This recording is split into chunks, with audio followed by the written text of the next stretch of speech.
Hello, नमस्कार, जय जोहार आप सभी को। मैं हूँ विनीता और आज हम भारत का भूगोल देख रहे हैं जिसमें हमारा जो टॉपिक होगा वन एवं वन्यजीव। तो इससे संबंधित प्रश्न देखेंगे और जो वर्तमान का डेटा है। 2-3 प्रश्न बने हुए हैं वर्तमान अ, मतलब आईएसएफआर रिपोर्ट से। तो वो वाला जो वर्तमान डेटा होगा हम उसको भी हम साथ में लेते हुए चलेंगे। ठीक है? तो आज का हमारा पहला प्रश्न है वन एवं वन्यजीव से। चलिए देखते हैं। निम्नलिखित में से किस स्थान में वुडस्टॉक अंतरराष्ट्रीय विद्यालय स्थित है? इसका उत्तर याद रखिएगा, मसूरी में है। ठीक है, अगला देखते हैं। भारत के निम्नलिखित में से किस राज्य में रोहला राष्ट्रीय उद्यान स्थित है? रोहला राष्ट्रीय उद्यान है हिमाचल प्रदेश में। ठीक, अगला देखते हैं। यहाँ पे राष्ट्रीय उद्यान है और राज्य है दिए हुए हैं कि राष्ट्रीय उद्यान कहाँ कहाँ पे है। एक बार देख लेते हैं, है ना। रोहला राष्ट्रीय उद्यान हिमाचल प्रदेश, सरिस्का राष्ट्रीय उद्यान राजस्थान, कान्हा किसली राष्ट्रीय उद्यान मध्य प्रदेश, जिम कार्बेट राष्ट्रीय उद्यान उत्तराखंड, दुधावा राष्ट्रीय उद्यान उत्तर प्रदेश, काजीरंगा राष्ट्रीय उद्यान असम, फूलों की घाटी राष्ट्रीय उद्यान उत्तराखंड, नागरहोल राष्ट्रीय उद्यान कर्नाटक, बांदीपुर राष्ट्रीय उद्यान कर्नाटक, सुंदरबन राष्ट्रीय उद्यान पश्चिम बंगाल, सिमलीपाल राष्ट्रीय उद्यान उड़ीसा, मानस राष्ट्रीय उद्यान असम, नामदफा राष्ट्रीय उद्यान अरुणाचल प्रदेश, श्रीसेलम राष्ट्रीय उद्यान आंध्र प्रदेश और डंबा राष्ट्रीय उद्यान मिजोरम, गिर राष्ट्रीय उद्यान गुजरात और मन्नार की खाड़ी राष्ट्रीय उद्यान है कहाँ पे? तमिलनाडु में। तो ये राष्ट्रीय उद्यान से प्रश्न आ जाते हैं कई बार, तो है ना, याद रखिएगा। भारत का पहला राष्ट्रीय उद्यान है, तो भारत का पहला राष्ट्रीय उद्यान कौन सा है? जिम कार्बेट राष्ट्रीय उद्यान। ठीक है, कहाँ पे है? तो ये कहाँ पे है? उत्तराखंड में, यूके में। ठीक है, उत्तराखंड। अगला देखते हैं। भारत का पहला राष्ट्रीय उद्यान जिम कार्बेट राष्ट्रीय उद्यान उत्तराखंड में है। इसकी स्थापना कब हुई थी? 1936 में, आजादी से पहले।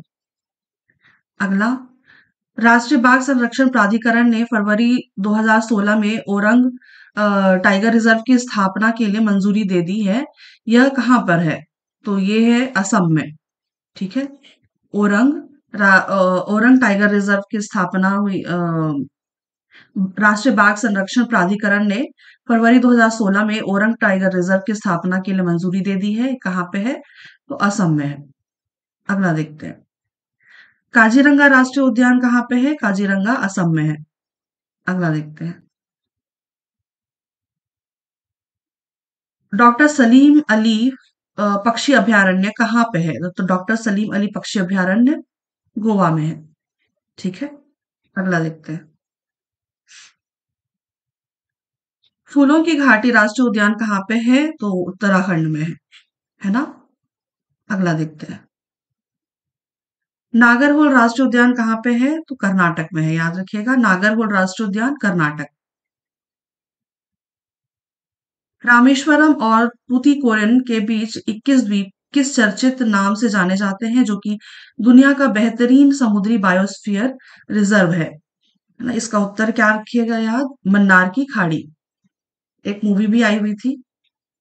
अगला देखते हैं। भारत के निम्नलिखित में से किस राज्य में बांदीपुर राष्ट्रीय उद्यान विद्यमान है? तो बांदीपुर राष्ट्रीय उद्यान जो है ये कर्नाटक में है। ठीक है, याद रखिएगा। अगला देखते हैं। इनमें से किस राज्य में कुल क्षेत्रफल का सबसे कम प्रतिशत वन आच्छादन है? देखिए, ये 2014 का प्रश्न है ना। यहाँ पे उत्तर लिया हुआ है पंजाब। ठीक है, लेकिन अगर आप वर्तमान में भी देखेंगे तो इसका उत्तर या ऑप्शंस देखिएगा। ठीक है, पंजाब, अगर ऑप्शन में है तो पंजाब लीजिएगा। अगर पंजाब ऑप्शन में नहीं है तो आप इसको हरियाणा लीजिएगा। ठीक है, हरियाणा। पंजाब हरियाणा एक ही वो है। ठीक है, तो पंजाब अगर ऑप्शन में है तो पंजाब लीजिएगा, अगर हरियाणा है ऑप्शन में तो हरियाणा लीजिएगा, अगर इस तरह का प्रश्न बनता है तो। ठीक, अगला देखते हैं। भारत के निम्नलिखित में से किस राज्य में वनों का प्रतिशत सबसे अधिक है? तो वनों का सबसे अधिक प्रतिशत यहाँ पे ऑप्शंस तो नहीं दिख रहे हैं, बट याद रखिएगा सबसे अधिक वन आपको ना एमपी में देखने को मिलते हैं। ठीक है, पहले नंबर पर आपको एमपी दिखेगा, फिर अरुणाचल प्रदेश दिखेगा, उसके बाद फिर आपको सीजी दिखेगा। ठीक है, तीसरे नंबर पर सीजी, पहले नंबर पर एमपी, अरुणाचल प्रदेश, फिर छत्तीसगढ़। ठीक है, अगला देखते हैं। वनों के क्षेत्रफल की दृष्टि से राज्यों का क्रम है ना, मध्य प्रदेश, अरुणाचल प्रदेश, फिर छत्तीसगढ़। और वनों के प्रतिशत की दृष्टि से राज्यों का क्रम है मिजोरम, अरुणाचल प्रदेश और मेघालय। तो यहाँ पे एक चीज और याद रखिएगा, प्रतिशत के आधार पर, है ना, प्रतिशत के आधार पर अगर ऑल ओवर है ना, ये इनको भी द्वीप वगैरह को भी मिला दिया जाए तो लक्षद्वीप पहले नंबर पर आएगा, फिर मिजोरम आएगा, मिजोरम, उसके बाद आप है ना अंडमान आएगा। ठीक है, तो अगर वनों की प्रतिशत के आधार पर देखें तो क्रम ये भी याद रखिएगा, मिजोरम, अरुणाचल प्रदेश और मेघालय। अगर लक्षद्वीप वगैरह सबको भी ऐड कर दिया, यानी कि द्वीप वगैरह को भी ऐड करते हैं अगर, है ना, तो लक्षद्वीप पहले नंबर पर, फिर भी मिजोरम आएगा, उसके बाद फिर अंडमान आएगा। ठीक है, और यहाँ पे दिया हुआ है न्यूनतम 1% वाला जो राज्य है वो पंजाब है ना। अगर पंजाब नहीं है अगर ऑप्शन में, तो हरियाणा लीजिएगा, अगर हरियाणा है तो। ठीक, अगला देखते हैं। निम्नलिखित में से कौन से प्रकार का वन भारत के सर्वाधिक भूभाग को आच्छादित करता है? इसका उत्तर हो जाएगा उष्णकटिबंधीय शुष्क पर्णपाती वन। अगला देखते हैं।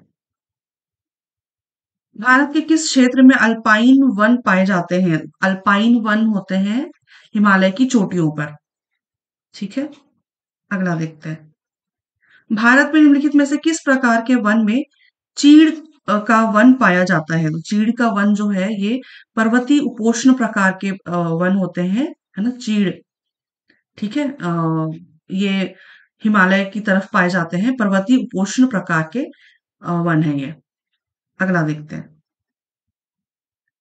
अगला, भारत में मैंग्रोव यानी कि ज्वारीय वन, है ना, वनस्पति मुख्यतः कहाँ पाई जाती है? तो ऑप्शंस के आधार पर इसका उत्तर हो जाएगा सुंदरवन। सुंदरवन कहाँ पे है? तो पश्चिम बंगाल में है। ठीक है, अगला देखते हैं। काजीरंगा नेशनल पार्क किस राज्य में स्थित है? तो काजीरंगा असम में है। अगला देखते हैं। अगला है मानस टाइगर रिजर्व कहाँ है? तो मानस टाइगर रिजर्व आपको असम में देखने को मिलेगा। मानस टाइगर रिजर्व कहाँ पे है? असम में।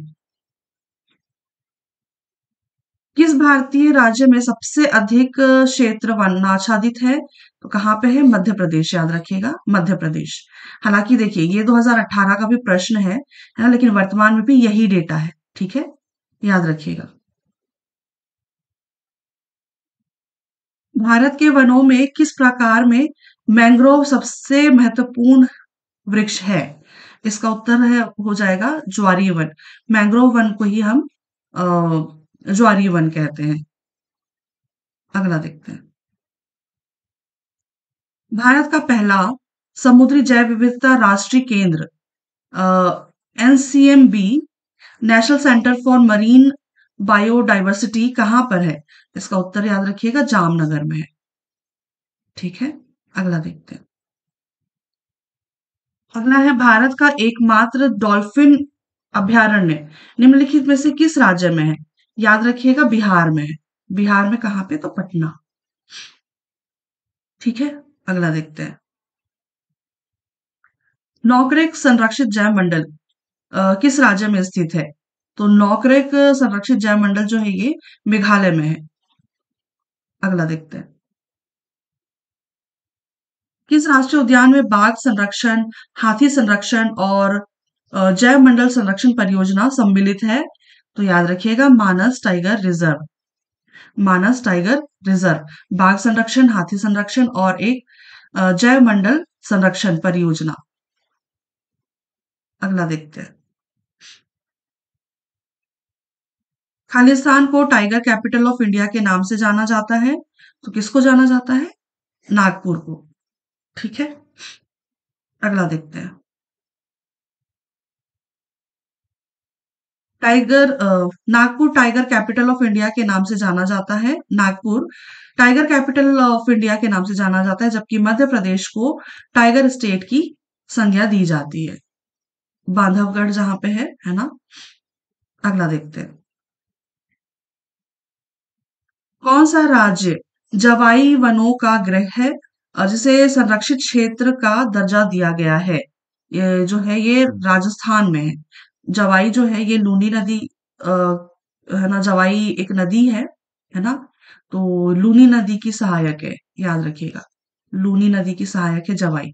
तो कौन सा राज्य जो है वो जवाई वनों का गृह है, हाँ, जिसे संरक्षित क्षेत्र का दर्जा दिया गया, तो याद रखिएगा राजस्थान। लूनी नदी भी तो राजस्थान में ही है।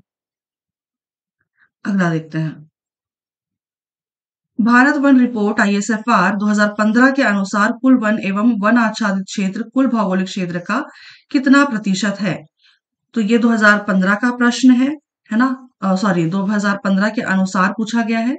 आप यहाँ पे 2023 का डेटा याद रखिएगा। 2023 में इसका डेटा क्या हो जाएगा? 25.17%। ठीक है, याद रखिएगा।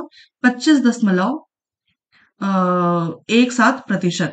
यहाँ पे कुल वन और वृक्ष आच्छादित दोनों को मिलाकर के पूछा गया है और बकायदा यहाँ पे लिखा हुआ है। ठीक है, आईएसएफआर 2023 है ना। तो ऐसा प्रश्न बनेगा, तो याद रखिएगा कौन सा डेटा? 25.17%।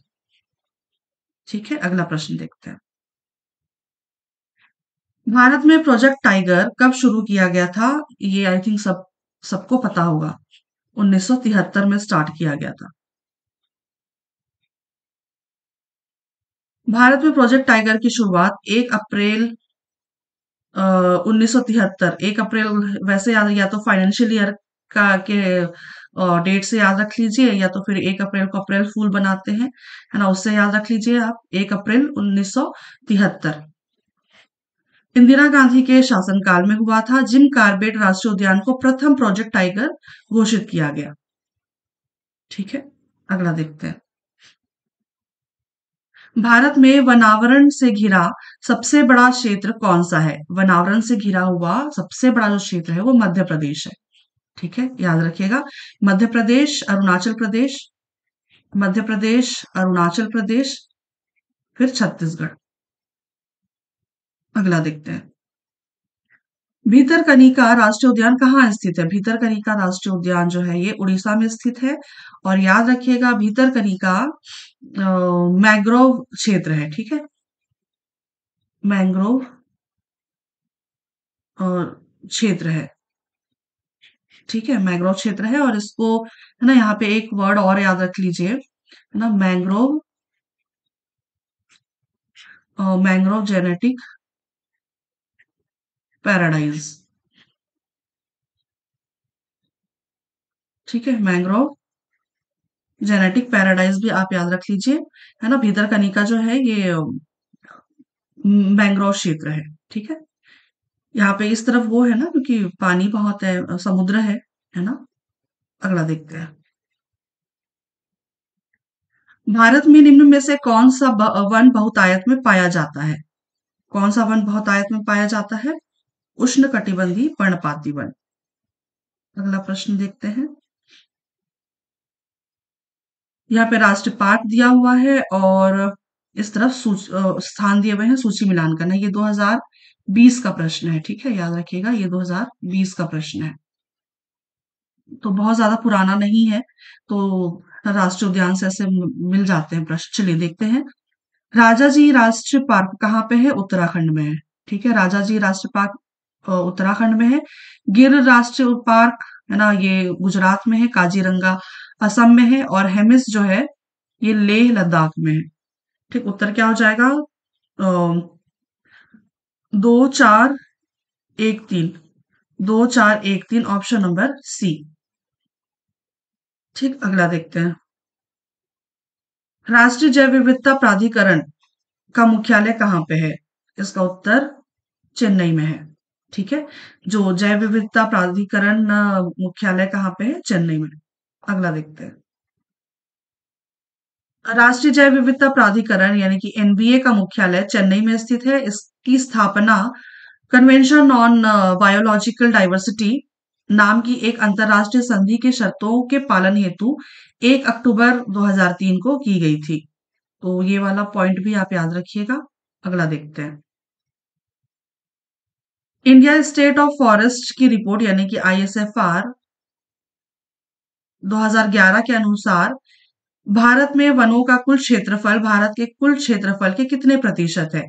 ये पटवारी 2022 का प्रश्न है, लेकिन 2011 का रिपोर्ट पूछा हुआ है ना? तो आप 2023 का याद रखिए। ठीक है। हालांकि 2011 के अनुसार इसका उत्तर ये होना था, है ना? 21.25। 2023 के अनुसार इसका उत्तर याद रखिएगा, 21.76%। है ना? वनों का कुल क्षेत्रफल पूछा है ना? यहाँ पे वन और वृक्ष नहीं पूछा है, सिर्फ वनों का कुल क्षेत्रफल पूछा है, इसलिए याद रखिएगा 21.76%। 21.76%। ठीक, अगला प्रश्न देखते हैं। किस राज्य में सबसे ज्यादा वन क्षेत्र है? याद रखिएगा मध्य प्रदेश। मध्य प्रदेश में है, फिर अरुणाचल प्रदेश, फिर छत्तीसगढ़ आता है अपना। अगला देखते हैं। निम्नलिखित में से किस राज्य में सबसे ज्यादा विविध डाइवर्स प्रकार का ट्रॉपिकल फ्लोरा एवं फाउना है? तो ये याद रखिएगा, अरुणाचल प्रदेश। सबसे ज्यादा विविध यानी कि डाइवर्स प्रकार का ट्रॉपिकल फ्लोरा एवं फाउना, याद रखिएगा, अरुणाचल प्रदेश। प्रशासनिक आधार पर वनों भारत में वन को कितने वर्गों में विभक्त किया है? तो 3 वर्गों में विभक्त किया है। ठीक है। 3 वर्गों में कौन कौन सा? आरक्षित वन, संरक्षित वन और अवर्गीकृत वन। अगला देखते हैं। प्रशासनिक आधार पर वन भारत में वन को निम्नलिखित 3 वर्गों में बांटा गया है ना? आरक्षित वन, संरक्षित वन और अवर्गीकृत वन। उष्ण कटिबंधीय यानी कि ट्रॉपिकल रेन फॉरेस्ट वन की विशेषता क्या है? तो अधिकतम जैव विविधता। ठीक है, अधिकतम जैव विविधता। रेन फॉरेस्ट यानी कि जिस तरफ ज्यादा बारिश होती है ना, जहाँ पे वन अधिक होते हैं, है ना, तो वो जैव विविधता के अंतर्गत आते हैं। तो अधिकतम जैव विविधता उसकी विशेषता होती है। ठीक है, अगला देखते हैं। बहुत सारे जैव विविधता वाले क्षेत्र हैं, जिस तरफ समुद्र आपको देखने को मिलेंगे ना, किनारे किनारे वाला एरिया, जैसे कि उड़ीसा, पश्चिम बंगाल, फिर ये तमिलनाडु, चेन्नई, और इस तरफ लक्षद्वीप हो गया, है ना, अंडमान निकोबार हो गया, और ये गुजरात, है ना, तो वो सारे एरिया जो है वो जैव विविधता वाले हैं। ठीक है। उष्णकटिबंधीय वर्षा वन क्षेत्रों में लगभग 200 सेंटीमीटर से अधिक वर्षा होती है, जहां विश्व का 80% जैव विविधता पाया जाता है। इन वनों को धरती का फेफड़ा भी कहते हैं, और सघन तथा सदाबहार वृक्ष इन क्षेत्रों में पाए जाते हैं। इसका विस्तार उत्तर पूर्वी भारत, पश्चिमी घाट और अंडमान निकोबार द्वीप समूह में है। ठीक है, चलिए याद रखिएगा इन चीजों को। अगला देखते हैं। इनमें से कौन सा सामाजिक वानिकी अभिवृद्धि कार्यक्रम के अंतर्गत नहीं आता? इसका उत्तर हो जाएगा सरकार का नियंत्रण। ठीक है। कौन सा सामाजिक वानिकी अभिवृद्धि कार्यक्रम के अंतर्गत नहीं आता? तो सरकार का नियंत्रण। अगला देखते हैं। भारत में संयुक्त वन प्रबंधन परिकल्पना की शुरुआत कब हुई थी? भारत में संयुक्त वन प्रबंधन 1980, याद रखिएगा।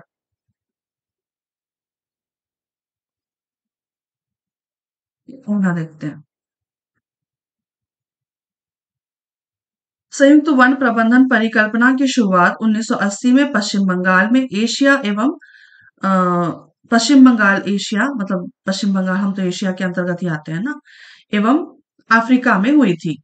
यह वन संरक्षण और विकास के लिए पारस्परिक विश्वास और संयुक्त रूप से परिभाषित भूमिकाओं तथा जिम्मेदारियों के आधार पर फ्रिंज फ्रिंज वन समूहों और वन विभागों के बीच संबंधों को विकसित करने की अवधारणा है। ठीक है, अगला देखते हैं। महोगनी किस प्रकार के वन है? महोगनी जो है ये उष्णकटिबंधी सदाबहार वन है। उष्णकटिबंधी सदाबहार वन। ये नॉर्थ अमेरिका में है ना मिलता है ज्यादातर। North America. ठीक है, नॉर्थ अमेरिका में ये ज्यादातर मिलता है। अगला देखते हैं। ऐसे वन जो भूमध्य रेखा के उत्तर या दक्षिण में 5 डिग्री अक्षांश के भीतर पाए जाते हैं, इन क्षेत्रों में सर्वाधिक जैव विविधता पाई जाती है। और विस्तार यहाँ पे कहाँ पे है? तो अंडमान निकोबार, पश्चिमी घाट, पश्चिमी घाट तथा उत्तर हिमालय, उत्तर पूर्व हिमालय। इसका विस्तार कहाँ पे है? अंडमान निकोबार, पश्चिमी घाट तथा उत्तर पूर्व हिमालय। और अन्य वृक्ष के अंतर्गत क्या आएगा ये? इसमें रोजवुड, आयरनवुड और रबर आदि, है ना? तो ये जो महोगनी है और रोजवुड है ना, इससे भी गिटार बनते हैं। ठीक है, तो वर्षा यहाँ पे किस प्रकार की होती है? तो 200 सेंटीमीटर से अधिक वर्षा होती है। ठीक है, अगला देखते हैं। नागफनी किस प्रकार के वन है? मरुस्थलीय वन है। अगला देखते हैं। भारत वन प्रतिवेदन 2019 के अनुसार भारत के कुल भौगोलिक क्षेत्र के कितने प्रतिशत भाग वन एवं वृक्षों से आच्छादित है? तो ये 2019 का है। आप 2023 का डेटा याद रखिए। 2023 में आप याद रखिएगा 25.17%। ये ये दूसरा प्रश्न है ये डेटा से रिलेटेड, है ना? ये क्या कहना चाहिए? वन एवं वृक्षों का जो पूछा गया है। ठीक है, तो ये वन और वृक्ष को मिला करके यानी कि आईएसएफआर डेटा जो है, आईएसएफआर जो डेटा है ना, इसके आधार पर ये जो है 25.17% है। ठीक है, वन एवं वृक्ष को मिला करके। अगला देखते हैं। भारत में किस राज्य का सर्वाधिक क्षेत्र घने पतझड़ वाले जंगल से घिरा हुआ है? तो याद रखिएगा मध्य प्रदेश। अगला देखते हैं। निम्नलिखित में से कौन सा सही सुमेलित नहीं है? सही सुमेलित नहीं है। घाट प्रभा देखते हैं। घाट प्रभा नहर परियोजना सुमेलित है, कर्नाटक। उकाई नहर परियोजना गुजरात सुमेलित है। नीरा नहर परियोजना सुमेलित है, महाराष्ट्र में है। जवाई परियोजना तमिलनाडु में नहीं है ना? जवाई परियोजना जो है ये राजस्थान में है ना? राजस्थान में है। और लूनी नदी की सहायक है जवाई नदी पर ये जवाई परियोजना। ठीक है, अगला देखते हैं। यहाँ पे व्याख्या दिया हुआ है। घाट प्रभा कर्नाटक में स्थित परियोजना है। उकाई परियोजना गुजरात में ताप्ती नदी पर है। नीरा नहर परियोजना महाराष्ट्र में कृष्णा नदी की सहायक हीरा नदी पर है। और जवाई परियोजना राजस्थान में लूनी की सहायक जवाई नदी पर है। अगला देखते हैं। गुजरात का गिर राष्ट्रीय उद्यान किस लिए प्रसिद्ध है? तो ये उत्तर याद रखिएगा, शेर के लिए प्रसिद्ध है। अगला देखते हैं। साइलेंट वैली राष्ट्रीय पार्क किस राज्य में स्थित है? ये केरल में है। ठीक है, अगला देखते हैं। खंगचेनजोंगा बायोस्फीयर रिजर्व कहाँ पे है? ये है सिक्किम में। ठीक है, अगला देखते हैं। मुदुमलाई बाग टाइगर रिजर्व निम्नलिखित में से किस राज्य में है? तो मुदुमलाई बाग टाइगर रिजर्व है तमिलनाडु में। ठीक है, तमिलनाडु। अगला, विश्व विरासत स्थल काजीरंगा राष्ट्रीय उद्यान प्रसिद्ध है। किस लिए प्रसिद्ध है काजीरंगा? राइनोसोरस, बाघ और हाथी घास। ये देखिए 2023 का प्रश्न है ये। ठीक है, यहाँ पे भी एक लॉजिक मैं आपको बताती हूँ। काजीरंगा राष्ट्रीय उद्यान मोदी जी गए थे। ठीक है, मोदी जी गए थे, न्यूज में था, चर्चा में था, काजीरंगा घूम करके आए थे राष्ट्रीय उद्यान, है ना? तो प्रश्न बन गया है 2023 का है। ठीक है, राइनोसोरस, बाघ, करण, हाथी। तो अब मैं यही इसलिए कहती हूँ कि अगर आप कोई भी तो भूगोल से रिलेटेड कोई भी टॉपिक पढ़ रहे हैं, तो आप करंट में न्यूज़ में जो चल रहा होता है ना, उसको आप रिलेट करके पढ़िएगा। अगला देखते हैं। बांकापुरा मयूर अभयारण्य कहाँ पे है? तो याद रखिएगा कर्नाटक में है। बांकापुरा मयूर अभयारण्य, कर्नाटक। अगला, निम्नलिखित में से किस राज्य में दिबांग वन्य जीव अभयारण्य है? अरुणाचल प्रदेश में। दिबांग वन्यजीव अभयारण्य, अरुणाचल प्रदेश। अगला, निम्नलिखित जैव जीव मंडल निचयों को उनके भौगोलिक क्षेत्र के आधार पर घटते क्रम में सजाइए। तो यहाँ पे सीधा सीधा सा आप उत्तर याद रखिएगा। नंदा देवी, पचमढ़ी, अगस्मलाई, पन्ना और कंचनजंगा। ठीक, तो मैं इसका व्याख्या एक बार दिखा देती हूँ। सीजीपीएससी प्री 2022 का प्रश्न है। नंदा देवी का जो क्षेत्रफल है 5861, पचमढ़ी 4882, अगस्मलाई 3500, पन्ना जो है वो 540 है और कंचनजंगा जो है वो 2620 है।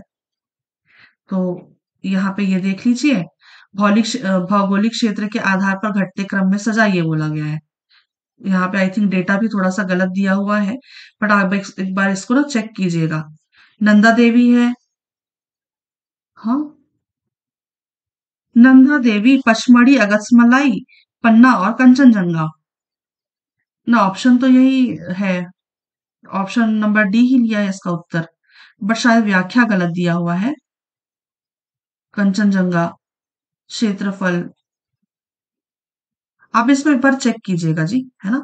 बाकी इसका उत्तर तो यही लिया हुआ है, नंदा देवी, पचमढ़ी, अगस्मलाई, पन्ना और कंचनजंगा, घटते क्रम में। ठीक है, तो चलिए यहाँ पे तो सारे प्रश्न हमारे आज के समाप्त हो रहे हैं। मैं आपसे मिलती हूँ फिर और किसी वीडियो में। मैं कोशिश करूंगी कि आज आधुनिक भारत का इतिहास से जो भी टॉपिक होगा सारा मैं कंप्लीट कर दूं। उसके बाद हम प्राचीन भारत का इतिहास देखेंगे। ठीक है, तो आज के लिए इस वीडियो में इतना ही। तब तक के लिए आप सभी को एग्जाम्स की हार्दिक शुभकामनाएं। धन्यवाद, शुक्रिया और आभार।